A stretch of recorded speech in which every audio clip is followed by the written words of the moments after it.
Have you ever been told that you could have whatever you want? What is the difference between people who can believe that to be true and therefore generate significant evidence of that, and someone who was conditioned to believe otherwise and therefore has a suboptimal human experience?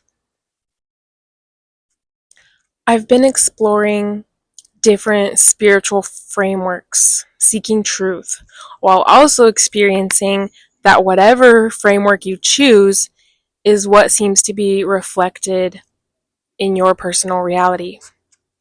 From my humble perspective, I've witnessed that whatever beliefs you are able to fully commit to with blind faith, that is what will be represented for you. I know Christians claim an absolute universal truth, and I'm still wrestling with God in that sense. I've heard the Bible be interpreted in different ways, and both of those ways worked for those people. So I'm still questioning and processing what will work for me. According to the spiritual framework of Neville Goddard, who in fact quotes scripture, it is possible to have anyone and anything that you desire because you are the operant power. Your imagination is what influences your world. God is within you. It's less like a cosmic Santa Claus and more that your feelings and continued thoughts and beliefs and focus shape your 3D experience. The Bible even says, believe you have received it, and you will, essentially. This even goes for negative experiences as well. As I've researched this and gone down extensive rabbit holes of manifestation success stories, I've heard so many people manifesting specific people and things because they simply decided or they knew deep enough in their bones. Sometimes the circumstances were against all odds and seemingly impossible, regardless of third parties, distance, no contact for years, etc. Sometimes they even married someone they hadn't even really had a conversation with, but they saw them and knew, yep, that is the one. Like David Beckham when he saw his wife on TV and declared it with conviction. David Bayer said he wanted a specifically a Colombian woman. I once decided that I was destined to marry a British man, and I didn't know how that was going to happen or who it was going to be. But I've technically gotten so close. Sometimes I imagine what it would take for me to feel worthy enough and have the self-concept to manifest someone like Chris Williamson. Again, I've gotten close. I've randomly seen him around Austin. I hugged him. I had opportunities. He said my name. Looking back, though, I can see how differently I would show up now. I would say what was really in my soul rather than stay small. That's part of what has been difficult to digest is I see the ways in which my self-concept and self-esteem didn't yet believe I was worthy of the things that I had wanted and even the things that I had. Much like someone who wins the lottery only to lose it relatively quickly, it's all about self-concept. Who you're being, what you feel worthy of. Ignoring or deciding against your conditioned insecurities or self-doubts and deciding that, nope, this is possible for me. That's been the bane of my existence.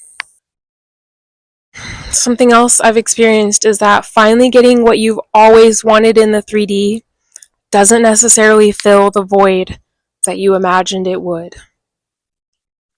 I remember finally standing inside experiences I had waited my whole life for, and there was something almost eerily daunting about it. Like, what now? I had spent so much of my life imagining that once I had this thing or this love, the relationship, the experiences, then I would finally feel different. And in many ways, I did. But I also was still me.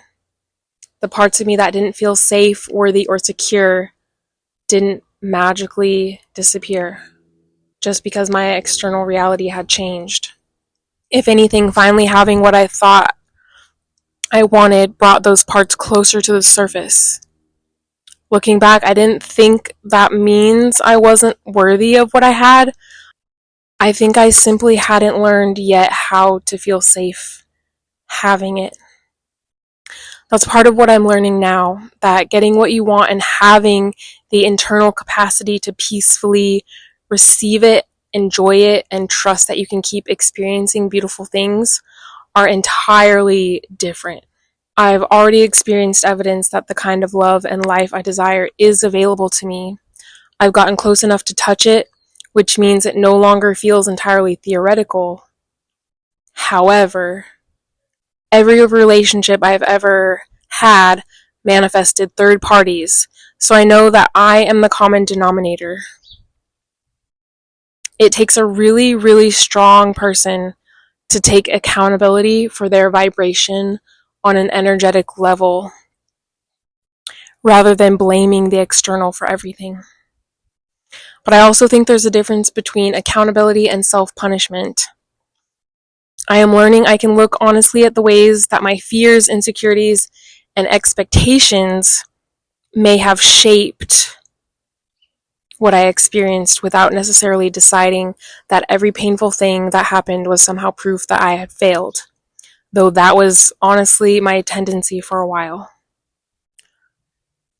I'm in a season right now where I've seen and attracted a bit of unpleasant things in my circumstances as the outpouring of the dominant things that I was focusing on unconsciously, largely. We've been manifesting our whole lives, whether we've gotten abundance of positive or an abundance of unwanted circumstances. Now it's a daily practice of reacting less and pivoting to solutions rather than staying focused on problems, which is the ego's default. Even if that's just in my imagination to start with. Deciding that things can be different in this moment now. A daily practice of honoring my current emotions, but knowing that this is not the portion I choose to accept anymore. That I'm not telling myself the same story anymore. Some days the self-blame wrecks me to my knees and makes me want to give up. But the days where I'm strong really do show me a glimpse of what I didn't know was possible. A feeling of peace and knowing beyond understanding. A quiet reckoning that I've made it this far and I can continue to keep going and keep trusting and keep choosing a different outcome, a different portion, a different being, a different experience. An acknowledgement that wonderful things are still available to me. It's like those who calmly walk in the rain and wind, remaining steady, knowing that the sun is inevitable. It doesn't really matter when. The rage that bubbles up is less about the external reality and more about not knowing my power so much sooner. Why was I not taught the things that I needed to know? How have I spent so much time believing that I was powerless and at the mercy of the 3D? And waiting for it to catch up has been miserable, but it's also not the point anymore, I'm realizing. The point is not an end goal. It's not marriage, it's not money. It is to learn to be content and accepting despite no external evidence. To enjoy being me and being with me no matter what. I can't say that I'm quite there all the time yet, but I'm doing my best and I know that that is my highest goal. To know so deeply that I am worthy of the things I desire, that I don't need to chase them, force them, or look outside of myself every day for evidence that they are coming. to be able to look at circumstances that seem completely contrary to what I want and say, this is not the portion I choose to accept anymore. This is not the end of my story. I'm cultivating the faith to decide that what I can currently see is not necessarily all that is possible or available. Completely despite whatever emotions might be consuming me in a moment. That's been the hardest one for me to master. Staying true to my new convictions when the old version of my nervous system and the pattern swirls by default. The Bible talks about this too in ways that didn't click until I learned new information about manifestation. It's always saying to ignore your feelings. Don't listen to your heart. I think that's kind of what it's saying, is your nervous system has that visceral knee-jerk reaction to cry or freak out or react to the 3D. And then there's a very subtle story that your mind is telling you, and it takes a lot to recognize it. Oh, this is actually what I might be believing right now. So let's choose that something else is possible.